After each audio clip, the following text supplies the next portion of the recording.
Fala pessoal, tudo bem? Aqui quem fala é o José Correia. A gente vai dar continuidade então aí à videoaula. Hoje a gente vai trabalhar sobre arquitetura e o mapeamento do banco de dados que a gente vai trabalhar nesse projeto, tá? É, então no vídeo anterior aí a gente discutiu sobre o modelo do projeto que a gente vai trabalhar, né? Então basicamente recuperando aí ou relembrando o que a gente tinha discutido, o modelo que a gente vai trabalhar aqui é baseado em cima de uma proposta de controle do projeto integrador, tá? Que é um trabalho de conclusão de curso que tem aqui na instituição onde eu trabalho. Mas simplificando bastante a questão do modelo aí que a gente trabalha aqui, basicamente isso aqui é o tipo de as entidades que a gente vai trabalhar, perfeito? É, então aqui a gente tem, acho que eu esqueci de uma entidade aqui, que é tipo de anexo, se eu não me engano. Depois eu vou dar uma olhadinha, se sofrer alguma modificação, depois a gente já faz a atualização aí também. Mas essa aqui é a proposta inicial, o escopo inicial do trabalho, tá? Hoje a gente vai trabalhar então com a proposta aí da arquitetura da aplicação, a gente vai trabalhar em camadas, né? E fazer o mapeamento do banco, tá? Então vamos lá. Bom, primeiro a gente vai trabalhar aí com o Visual, eu vou trabalhar com o Visual Studio 2015 por quê? O 2017 ele está um pouco lento aqui para poder fazer as gravações, mas do 2017 para o 2015 existem mudanças, claro, aí de versão e com certeza o 2017 ele traz mais funcionalidades, mais é, possibilidades de desenvolvimento que o 2015, mas eu acho que para o que a gente vai fazer ele não deixa a desejar não. E pela questão de performance, para não ficar demorando tanto rodar as funções e adicionar os componentes aí, eu vou trabalhar com 2015, tá? Mas vocês fiquem aí, como eu sugeri na aula de instalação da estrutura que a gente precisa, o 2017 também faz do mesmo jeito que a gente vai fazer aqui no 2015, tá? Então fiquem tranquilos aí em relação a não é adequação, mas eles conseguem se conversar sem problema nenhum, né? Então eles são você desenvolve em 2015, você roda no 2017 e vice-versa, né? Então, quanto a isso não tem problema não. Esqueci a palavra que eu queria falar agora, mas acho que deu para entender o que eu quis dizer aí. Vamos lá então. Para a gente poder trabalhar aqui, eu vou fazer uma estruturação da aplicação, da arquitetura que a gente vai desenvolver aqui, de maneira física, né? Quando eu falo física, fisicamente o que está armazenado no banco ela vai estar distribuída em diretórios ou em camadas aí, e também na aplicação de maneira lógica, a gente vai conseguir ver isso aqui. Se eu não fizer essa implementação dividindo a minha solução em camadas, né, o que a gente fala camadas são os diretórios que a gente consegue criar aqui, ele divide isso de maneira lógica, então através da ideia a gente consegue ver essa distribuição aí do modelo, do projeto, da arquitetura, etc.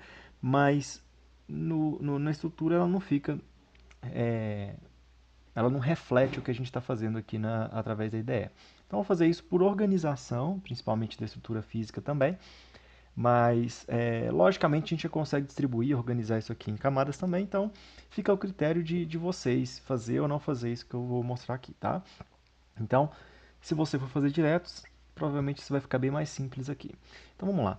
Primeiro, a primeira coisa que eu quero é criar uma solução para poder disponibilizar então a lista dos projetos que a gente vai trabalhar. Então, para isso, eu vou criar aqui um novo projeto e vou adicionar uma biblioteca de classe, só para poder criar então o projeto para a gente, tá? A solução. Então, vou dar esse nome, o nome desse projeto de projeto integrador. Deixa eu selecionar um caminho que eu vou salvar ele aqui.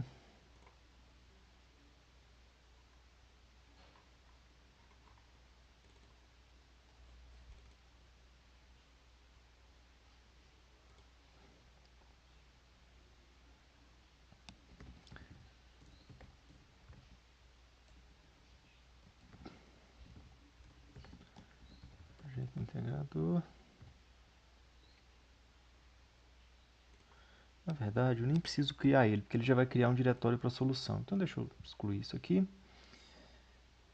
Vou selecionar essa pasta aqui mesmo, porque já está marcado para criar um diretório para essa solução aqui, né? Caso eu não queira criar, eu posso desmarcar e já jogar no raiz ou criar diretório na mão, não tem problema. E aqui eu vou deixar o nome do projeto de solução mesmo, tá? Lembrando que depois eu vou mudar o nome dos demais projetos que a gente vai trabalhar. E esse que eu estou usando de modelo, eu vou excluir ele só para a gente poder ter a estrutura da solução, tá bom? Então eu vou criar aqui uma biblioteca de classe mesmo, para a gente não vai ser tão relevante isso, só para a gente poder ter a estrutura da solução, só o escopo mesmo da solução.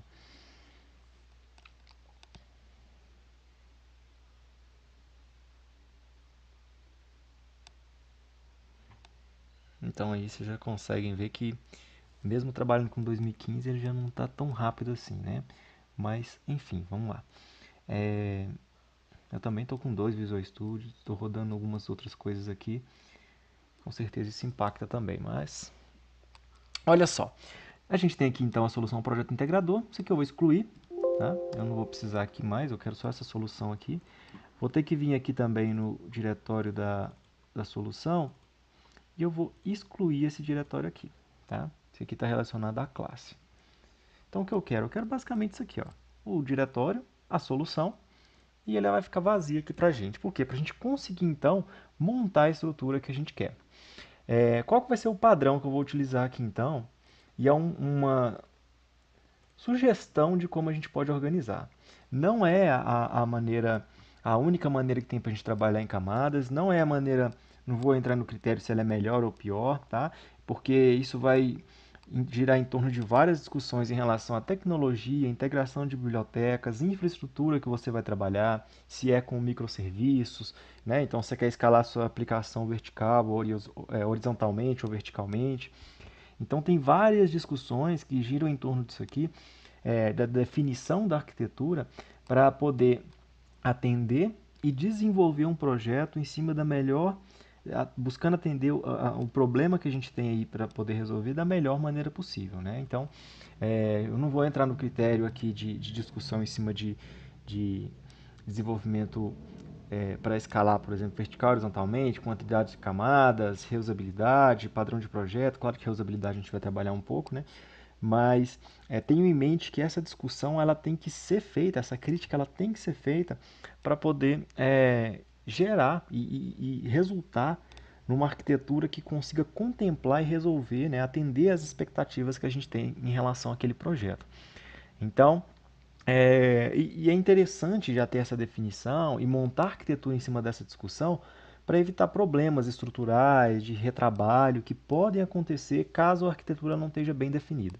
Um exemplo que eu falo com os meninos aí em sala é justamente uma situação que a gente pode colocar aí, semelhante ao arquiteto de casas, por exemplo, né? Um engenheiro, um arquiteto aí.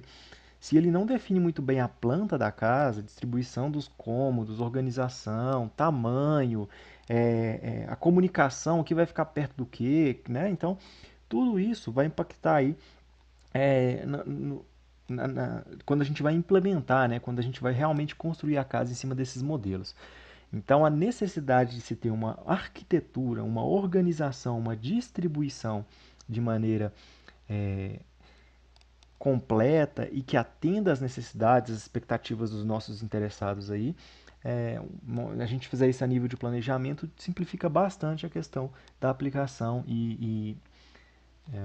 controle, manutenção, né? A evolução aí, trabalhar o critério evolutivo do projeto de maneira mais fácil, com mais qualidade, tá?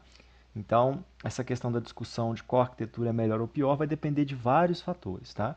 Aqui eu vou fazer uma solução, uma arquitetura simples, que a gente vai trabalhar basicamente com a reusabilidade de mapeamento ou de persistência. Então, a gente vai separar isso aqui em projetos de interface e projetos de persistência. E para persistência, a gente tem várias coisas que a gente pode trabalhar. A gente pode trabalhar com Link, a gente pode trabalhar com Entity Framework, a gente pode trabalhar com Code First. Isso são soluções que estão disponíveis de maneira nativa no Visual Studio, né? E a gente vai trabalhar aqui com bancos relacionais, tá? Então é outra coisa que a gente tem que levar em consideração. Por quê? Se a gente for trabalhar com bancos não relacionais ou trabalhar com bancos relacionais, mesmo que na nuvem, por exemplo, é relevante a gente ver como é que a gente vai manter essa persistência. O que o serviço, né, que a gente está adquirindo já entrega para a gente aí para poder fazer esses controles, o que a gente vai precisar fazer do nosso lado, o impacto que isso vai ter na arquitetura, certo? Então, é interessante levar isso em consideração também, né? Da onde que vão vir esses recursos? Vai estar na máquina né, ou no servidor físico, ou isso vai estar na nuvem. A parte de integração e persistência, isso aqui eu vou adquirir de maneira separada. A gente tinha discutido na última aula a questão da permissão. Eu vou adquirir isso como um serviço, ou eu vou manter na minha aplicação. Então, esses são alguns exemplos de questionamentos que têm que ser feitos. Tá? E claro que aí sempre vão ter suas características para poder pontuar e optar ou decidir qual vai ser melhor utilizada. Tá? Então, vamos lá. Para fazer a nossa aqui, então, eu vou fazer basicamente o seguinte. Eu vou adicionar aqui um diretório aqui para essa solução e a gente vai trabalhar com, inicialmente, duas distribuições aí, ou divisões, tá? Então, eu vou arrumar de pi.interface e vou adicionar uma outra aqui também, que é pi.modelo. Tá? Além disso, nessa pi.interface a gente vai adicionar aqui mais outros subdiretórios, que a gente vai trabalhar com ASP.NET MVC e a gente vai trabalhar também com Windows Forms. Tá bom? Então, basicamente, isso aqui é a estrutura que a gente tem. Como é que a gente vai fazer aqui então? Cada um desses subdiretórios vão ser projetos específicos, tá? Então, no nosso caso, eles vão ter são plataformas diferentes em cima de uma mesma solução. Então, aqui a gente está pensando que provavelmente essa aplicação ela escala de maneira horizontal, né? Então, para mim poder disponibilizar ela ou executar ela inicialmente de maneira para poder publicar ela, colocar em produção, o que a gente vai ter para conseguir escalar ou para poder melhorar a performance dessa aplicação é através de disponibilização de recursos, tipo memória, processador, né, enfim. Então, a gente tem que aumentar a escala de estrutura onde essas aplicações estão hospedadas e eu não estou fragmentando ela em serviços menores, né, responsabilidades ou funções específicas, que aí a gente entraria um pouco no conceito de microserviços aí, tá? Mas vamos lá então.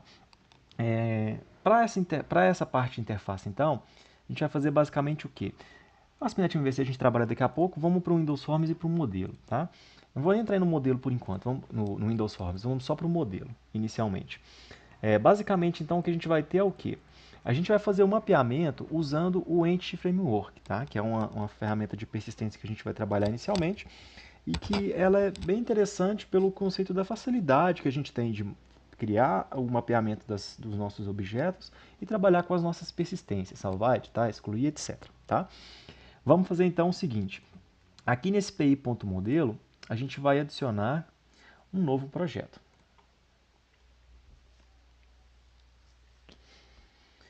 E a gente vai fazer aqui sim o exemplo é do Class Library, tá? Porque a gente vai fazer o mapeamento do banco, a gente não vai gerar interface, não vai precisar preocupar com isso, a gente só precisa de trabalhar com os modelos de mapeamento objeto relacional. Então, essa biblioteca de classe, a gente vai dar o nome dela de, mesmo nome da camada que a gente criou, pi.modelo.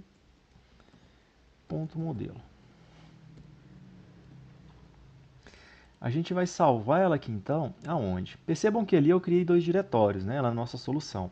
Se eu olhar aqui no diretório que a gente criou o projeto, olha só, eu não tenho aqui o diretório que a gente criou agora, tá? Então eu vou ter que criar ele aqui também, que vai chamar pi.modelo.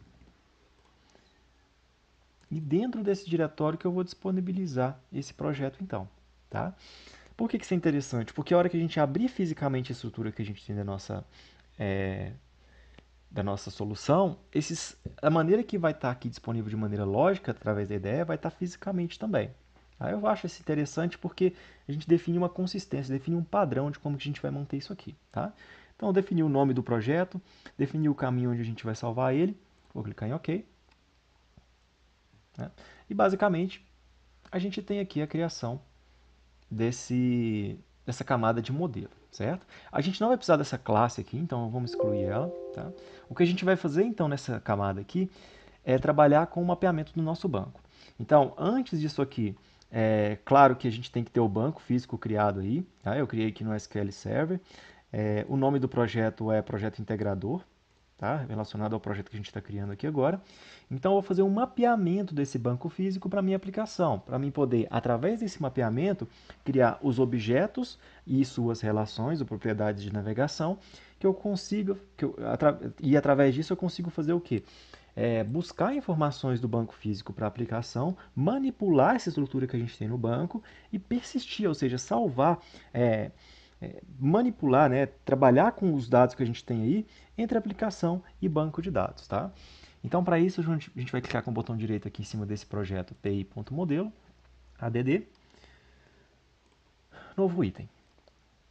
E aqui o meu está em inglês, pode ser que o de vocês esteja em português, tá? Então tomem cuidado só em relação a isso aí, porque às vezes eu estou falando aqui os nomes que estão em inglês e o de vocês está em português, pode gerar um pouco de dúvida, mas basicamente é a linguagem.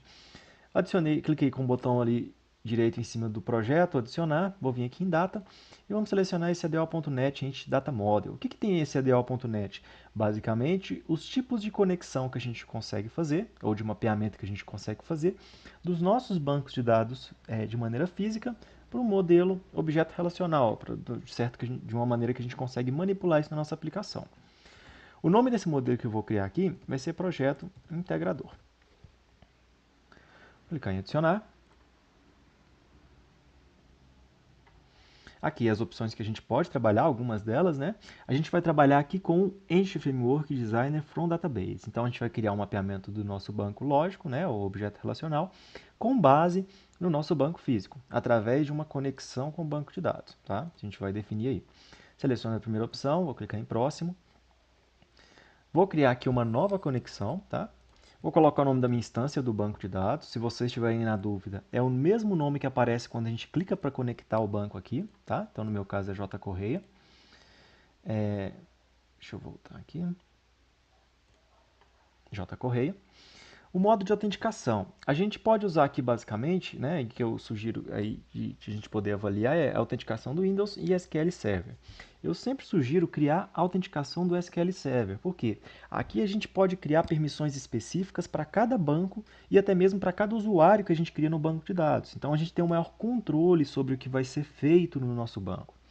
Se eu coloco a autenticação no Windows, isso é muito perigoso, porque os níveis de permissão são muito altos, né? Então, a capacidade que a gente tem de poder fazer alguma bobeira, né, de maneira, é, sei lá, por boa ou por má fé, às vezes até sem querer aí, infelizmente isso pode impactar sim a estrutura que a gente utiliza para poder desenvolver as aplicações. Então, quando a gente cria usuários específicos, é mais interessante porque a gente consegue controlar melhor as permissões que esses usuários vai ter. Se ele pode só consultar, se ele pode salvar, se ele tem as permissões básicas de manipulação, se ele não pode trabalhar como owner daquele banco, se ele só usa para consulta, etc. Tá?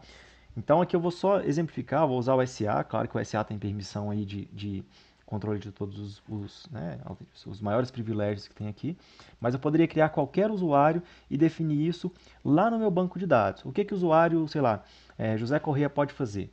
Então ele pode criar aí, salvar, editar, excluir no banco de dados, mas ele não pode criar tabelas, por exemplo. Tá? Então eu estou definindo permissões aí de DML, mas não estou dando permissões de DDL, por exemplo. Tá? A gente não vai entrar no critério disso aí, mas em banco a gente vê como que isso funciona. Se vocês quiserem, se acharem interessante, depois a gente pode criar aí uma estrutura, uma playlist só para a parte de banco de dados. Mas eu deixo aí a critério de vocês. Depois qualquer coisa fala nos comentários aí. Mas vamos lá então. Definir o usuário e senha para acessar através da autenticação com SQL Server, vou escolher meu banco de dados. No nosso caso é Projeto Integrador. Tá? Vocês podem dar o nome que vocês quiserem, trabalhar com o banco que for necessário também. Vou clicar em OK. Após isso, a gente pode manter esse mesmo nome que está aqui, tá? E eu vou colocar aqui para colocar Sensitive Data na string de conexão, tá? Então, eu também sugiro que isso aqui seja disponibilizado na hora que for trabalhar com essa questão do desenvolvimento, tá? Porque a gente consegue controlar isso aqui melhor quando a gente está implementando. Vamos deixar então essa opção aqui para mim arrumar aí essa parte de Sensitive Data, tá?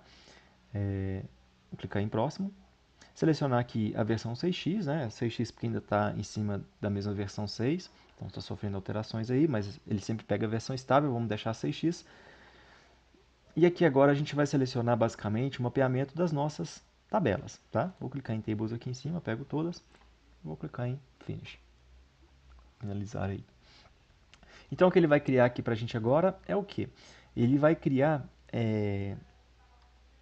a representação do nosso banco de dados físico. A gente for lembrar esse modelo que a gente fez aqui, que reflete o nosso banco de dados físico. Ele também vai criar isso aqui para a nossa aplicação. Interessante aqui é porque ele vai pegar esse mapeamento e com o Entity Framework ele já disponibiliza métodos que a gente pode utilizar para poder persistir essas informações no banco, a gente conseguir manipular essas informações através da nossa aplicação. Tá? Então, isso pode facilitar bastante aí a questão do desenvolvimento. Tá?